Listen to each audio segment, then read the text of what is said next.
สบายดีพี่น้องสบายดีสวัสดีสี่สุขุสุขคนยินดีต้อนรับเขาสู่สองบาวสุขคนนี้นี่เด้อพี่น้องตอนนี้เขาอยู่ที่ท่าน้ำเซโดนเนาะมาซีมาอัปเดตการเฮ็ดครัวเฮ็ดสะพานให้เบิ่งเนาะของปี2025พี่น้องนับเป็น2026เลยซะเพราะว่าสิเบิดปีเลยเนาะปีนี้เป็นปีของฝั่งบ้านต่างหลางพี่น้องเฮ็ดเพราะว่าเดี๋ยวสิอธิบายสุฟังเนาะพี่น้องแต่ก่อนนั้นบ้านต่างหลางเริ่มเฮ็ดครัวเนาะเฮ็ดครัวเฮ็ดสะพานเนี่ยขามไป2ฝั่งระหว่างบ้านต่างหลางกับบ้านนาคามฝั่งนั้นเนาะพี่น้องแบบนี้พอเฮ็ดมาได้ดนๆแล้วเนาะพี่น้องก็เลยมีฝั่งนั้นมาขอเฮ็ดน้ำก็เลยเซ็นสัญญากันพี่น้องว่าฝั่งนี้เฮ็ด3 ปีแล้วก็เปลี่ยนให้ฝั่งนั้นเฮ็ด3 ปีเนาะวันนี้พอครบกำหนดแล้วพี่น้องก็เปลี่ยนกันลบไปลบมาจังซี่เนาะปีนี้ฮอดฟังทางต่างหลางเลยพี่น้องก็ได้สิมาถ่ายมาอัปเดตให้เบิ่งว่าการเฮ็ดครัวเฮ็ดสะพานนี่เขาเฮ็ดจังไรเนาะหลายคนอาจจะบ่เห็นเพราะว่า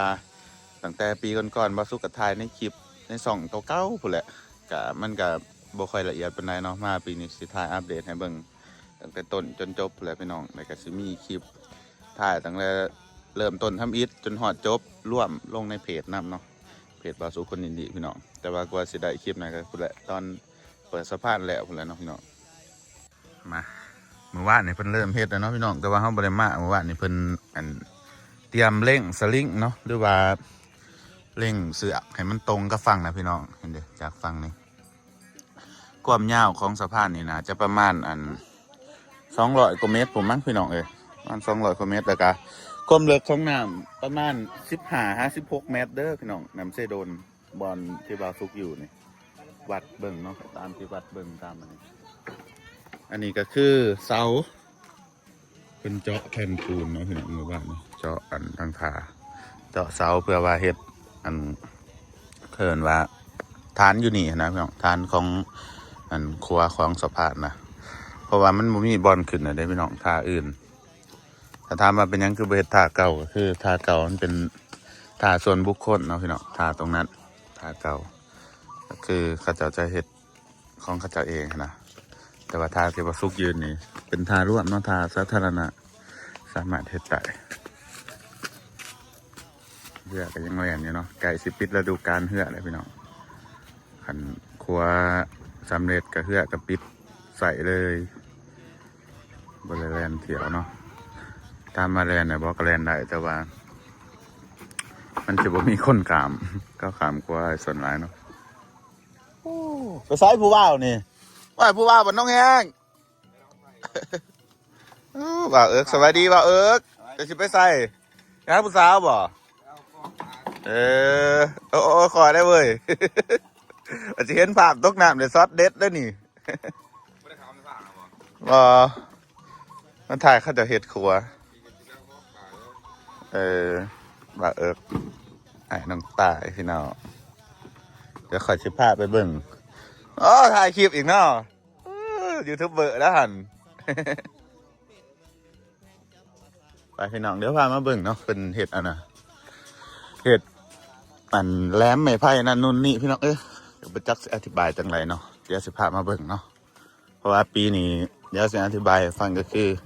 ชาวบ้านเพิ่นมาร่วมกันเนาะพี่น้องร่วมกันแล้วก็มาอันนี้ว่าไผ่สิเห็ดแน่กับมาร่วมเงินกันเห็ดแล้วก็เก็บเงินกับลูกค้าเนาะก็คือครัวที่เฮาเห็ดเนี่ยมันบ้านอื่นมาขามหรือว่าผู้อื่นมาขามเนี่ยมันได้เสียเงินเนาะพี่น้องเสียเงินค่าขามตอนเช้าแต่ว่านี่จะของกูเนาะให้ดูได้ซะสบายดีน้องอามแน่นหวะสบายดีลุงแกแน่สบายดีเด้อปีนี้คนเห็ดร้ายเนาะร่วมเบิดจะคนปีนี้15 คนแล้วจักเซยเนาะ15เตรียมเห็ดครัวพี่น้องผู้ครัวไม้ไผ่เขาจะใส่ไม้ไผ่เห็ดแล้วก็ไม้รักเนาะพี่น้องขั้นตอนนี้ก็เป็นขั้นตอนเตรียมอันนี้แหลมยังมันอันนี้ตัวนี้เนี่ยหมุนเสือกเลยเนาะเนี่ยขัดเสือกเลยพี่น้องใหม่ตัวนี้เวลาเขามัดเสือกเขากับใส่อันนี้คันหมุนให้เสือกมันแน่นขนาดจะเขานี่ยังเนาะฟังไทยกันเลย แนวคัดเสือกนะแล้วกันส่วนทางน่ะก็เป็นเดี๋ยวสิพาไปเบิ่งเพิ่นต่อไม้ไปซักลักขัว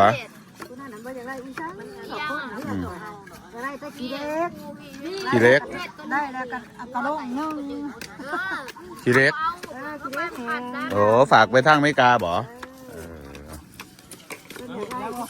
โอ้ขาฝากแพงอยู่ดอกไปหอดพุ่นโอ้แล้วสิมาบ่อันนี้เป็นไม้สังไผ่พี่น้องหรือว่าไม้ไผ่เนาะฟังไทยไม้ไผ่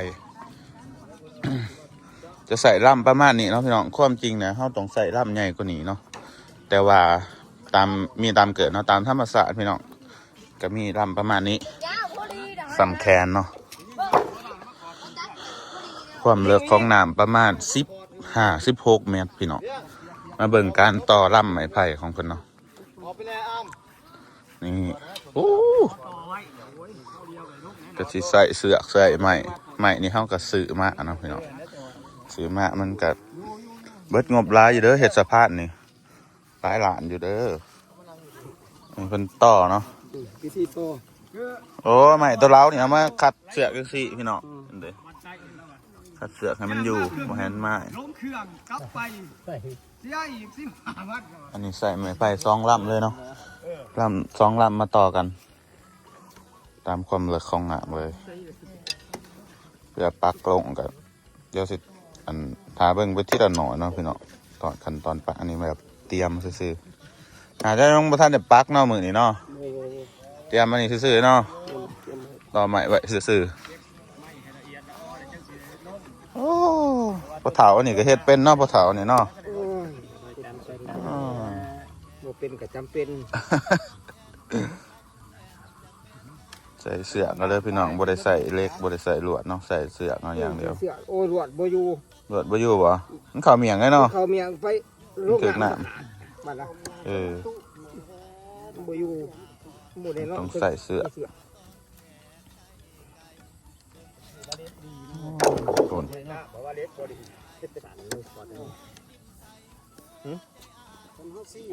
ขอดไว้ในสุดแล้วเสื้อในมัดไว้เนาะพี่น้องมัดไว้อีกขั้นตอนโอ้ยแม่ยิงหาว่าหุงตำสมเด้อมันบอกว่าสมที่หุงมันไม่ต้องขามเด้อมากินสมเพราะว่าหุงมันมัดแน่นี่พี่น้องนี่ตอนการมัดก็สิอันนี้ไว้คัดไว้เนาะคัดไว้ให้มันอยู่ให้มันดีกลับคืน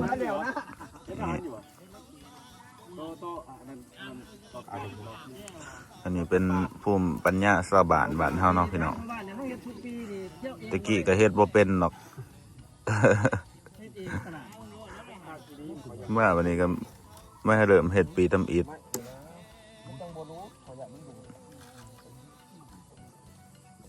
ถ้าบ้านเฮามันเป็นน้ำเด็กพี่น้องมันเฮ็ดยากก็คือทางคำหยาดน่ะเฮ็ดง่ายถ้าบ้านเขามันตื่นบ้านคำหยาดคีรีเนาะพี่น้องเพราะว่าหมู่บ้านตามทรายน้ำนี่นะกันจะมีหลายบ้านเนาะน้ำไหลผ่านเขาก็เฮ็ดหลายบ้านคือบ้านคำหยาดคีรีบ้านแกงโพหน้าในเนาะเขาก็เฮ็ดหลายบ้านแกงโคนกับบ้านแกงหวดบ่เขาก็เฮ็ดคือกัน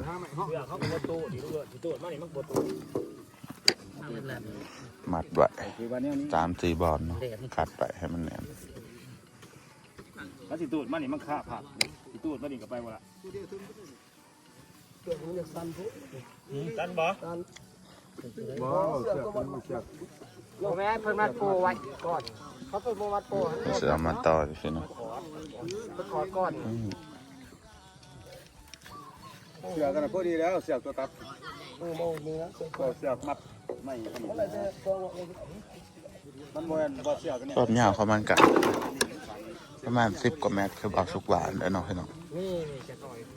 ต่อไม้ไผ่ความยาวครับเพื่อไว้กับประมาณ20 เมตรปลายเพราะว่าเพื่อฟังลงแน่เพื่อมันยืนขึ้นมาแน่เนาะเพราะว่าเขาสิต้องเฮ็ดกล้วยอยู่ข้างเทิงเด้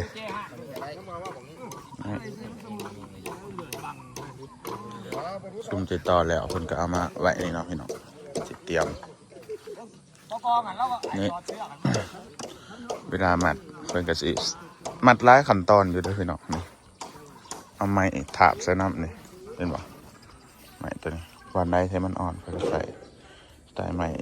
เพิ่นยังวะสู้กำลังกำแห้งวันนี้ประมาณนี้เนาะแบบนักแห้งนะนี่คือต่อแบบธรรมดาตัวอะไรมันอันนี้เนี่ยวัดเวลานะเพิ่นก็ไปซักลงน้ำเสต้องจึกหลายๆลำไม่ซ้ำนี้ยังบ่ทันพอหรอกพี่น้องอันนี้ยังเป็นส่วนหนึ่งเศษส่วนหนึ่งเนาะอาจจะได้ซื้อมาใหม่อีก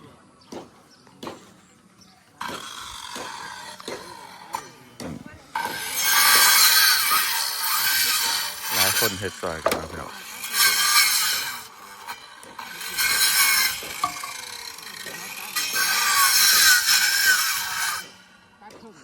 FC บางคนเพิ่นก็ถามว่าเป็นหยังคือบ่เฮ็ดสะพานปูนเนาะเพิ่นว่าแบบรัฐบาลบ่ได้มาเฮ็ดให้บ่คันเทิงบ่ได้มาเฮ็ดให้บ่คือสะพานปูนน่ะมันต้องใช้งบหลายนะพี่น้องมันบ่แม่นแบบ10 ล้าน20 ล้านกีบแล้วพี่น้องมันเป็นแบบ10 ล้าน20 ล้านบาทพุ่นเนาะ20 ล้านบาทจักสิได้จักบ่สะพานปูน เอาตะกบมาหาตะกบมาตะกบ มันต้องใช้งบหลายเนาะพี่น้อง3 4ฮอดยามนั้นมันก็คือสิโดนเนาะเฮาก็ใส่แบบนี้ไปก่อนเที่ยวแบบอาศัยแบบว่าใส่ในชีวิตประจำวันนะพี่น้องขามมอเตอร์ไซค์ขามคน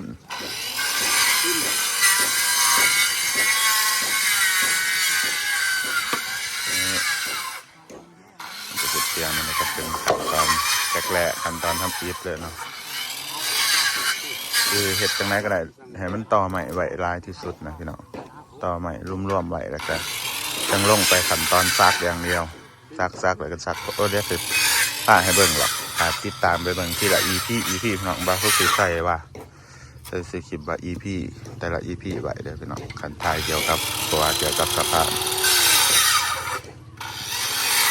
สิเฮ็ดเป็นเพลย์ลิสต์เลยนำ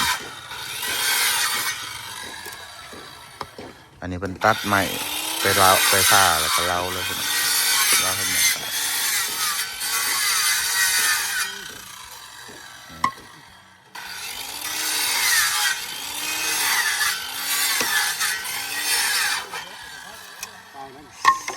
บ้างนะ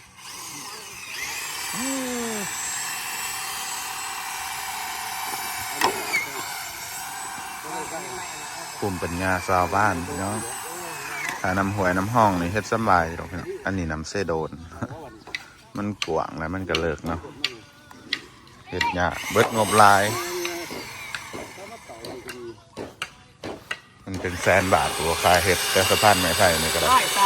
เพื่ออุปกรณ์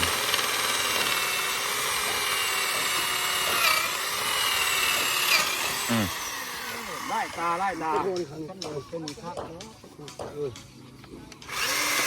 จอหูยังตัวนี้มัดบ่หูคัดใหม่อีกเนาะน้ำมันพ่อเลยบ่สอดบ่สอดแล้ว มันอยากไรมันอันนั้นเสียนจะก็ โอ้บ่ทันสอดตัวนี้บ่คัน มันสอด บ่สอดเบิด3หั่นแหละ มันสอดแต่อันหนึง มันก็สอดแล้วก็คือว่ามันสอดคือ ไม่คัดนี่นะ ซาเด็กซี่มันก็สอด ได้เลยเอามาเราเดี๋ยวใส่ผิด มันหอดแต่อันนั้นหอดแต่ขันลุ่มกินบาด เจ้าเมื่อไหร่วะ ใหญ่เนาะเขาบอกว่าชื่อรถบาดดิมันน้อยโผ หูใหญ่ร้ายเป็นตะแตกเนาะ ไม่บ่อย่างพ่อใหญ่เดี๋ยวแล้วคือสวัสดิ์ใหญ่เถอะไม่ล้อมนี่ใส่ไว้พันนะดิ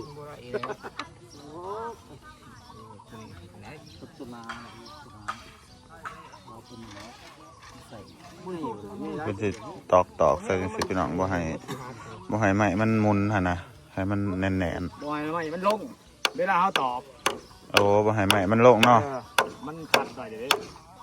ขัดไว้บ่ให้ไม้มันอันนี้พี่น้องไว้มันตูดลงไอ้สินะเวลาตอกเสาลง คือว่าไม่ตัวนี้เป็นตัวรันแค่ตะปู ตอกไว้แตกละตอกไว้สิพี่น้องขัดไว้ ร้อนใส่มันใส่แล้ว สิประมาณนี้ ใหญ่กว่านั้นลูก หลายขั้นตอนอยู่เนาะ ใหญ่แล้วมันเด้งเลยอะไรมันเด้งเบิดผู้สวรรค์เขานี่มันใหญ่กว่า ใหญ่บ่มาล้อมมานี่ใส่ไว้โอ้ดิล้มม มาหรือว่าจักไปละไปเว้นลูกหวานขำอ่ะย่างลูกถ่าเป็นเอาลูกจักไปเส้นตีนก็ได้อยู่จะปอกไปล้อมที่ล้อม มันไม่ล้อมกระถางมันน่ะพ่อ ว่าล็อกเดียวไม่ได้ตีเยอะเลยเนาะจะสอบมันอีกสักมันจะเล้ามันล้มมันนี่นะล้มหุบไปมันนี่มัน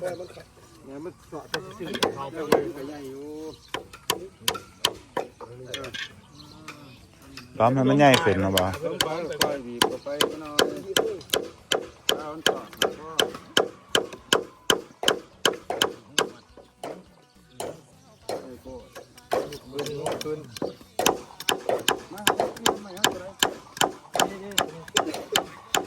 นี่คัดไว้อีกเนาะหลายขั้นตอนเยอะเนาะ ต่อแล้วก็คัดไว้มัดไว้ให้มันตีง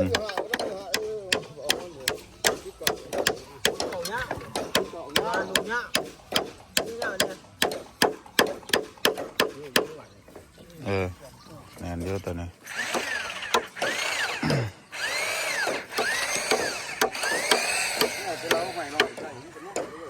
จะเห็ดประมาณนี้นะพี่น้องไปเรื่อยๆเนาะจนไหนได้ลายหลักเลยแล้วก็ย่อใบแบบนี้ตัวไม้ไฟต้องหลับนอต่อกันแนวนี้พี่น้องตามสิเลยแต่ว่าขันใหม่ไผ่พ่อนี่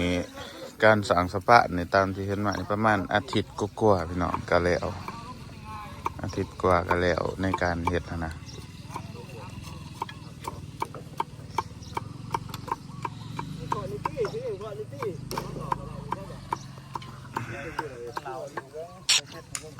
เรียบร้อยประมาณนี้พี่น้องอันนี้ก็เป็นไม้ไผ่ที่เตรียมมาจัก100 อามเขาซื้อมา200 ลำ250 ลำจะลำน้อยๆเนาะตัวนี้ฮะแล้วมาหลอกตอกแตกพี่น้องลำใหญ่ก็ลำใหญ่เท่าไรแห่งดีเนาะเพราะว่ามันเสียให้ครัวสะพานเขามันแน่นพี่น้องอันนี้เป็นลำชุมวาถาวัดก็คือหน่อยเนาะสำนี่ขันไดซ้ำนี่งามๆแนวนี่ซ้ำนี่คักเลยพี่น้องขันไดซ้ำนั้นนะในภายเป็นเสือเอามาลำหนึ่งลำเท่าไรนี่ลุงแอ่งอันไหนเขาซื้อไปไผ่ลำ20,000โอ้ลำ1 20,000 กีบประมาณจากบาท30 บาทประมาณ30 กว่าบาทพี่น้องเกือบ40 บาทลำหนึ่งเนาะคูณเอา200ลำมันถือเท่าไหร่250 ลำโอ้อันนี้แค่เริ่มต้นแค่ไม้ไผ่เนาะยังใหม่ปูอีกพี่น้องมันจะมีหลายขั้นตอนอันนี้เป็นเสาอะไรก็ไม้แปดไม้ปู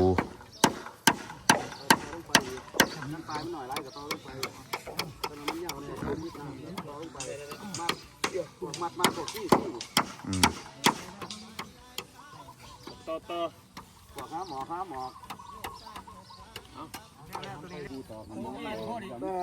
ไปทำนิติอ่อนเลย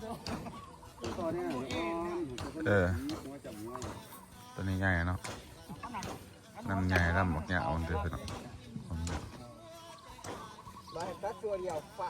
ปีนี้สิแหนนอยู่ประเดี๋ยวคว้าบัตรบอกไอ้บัตรนะคะมาคว้าบ่แหนนเจ้าบัตรเข้าบ่แหนนคือกันมาจากปีนี้ตะกี้ว่าให้เจ้าตัดจะสิแล้วก็แล้วเงินอันตีอันนี้เป็นฝ่ายนี่เปิดเพลงให้เล่าแน่บัดนี้ไปเจอกันใหม่อีพีหน้านะพี่น้องเดี๋ยวมาอัปเดตให้เบิ่งอีกเนาะการเฮ็ดครัวเฮ็ดสะพานเดี๋ยวมีความคืบหน้าอย่างเดียวสิมาให้เบิ่งเนาะถ่ายให้เบิ่งเป็นอีพีพี่น้องเจอกันใหม่คลิปหน้าฝากกดไลค์กดติดตามกำลังใจส่องประสบกันเด้อพี่น้องบ๊ายบาย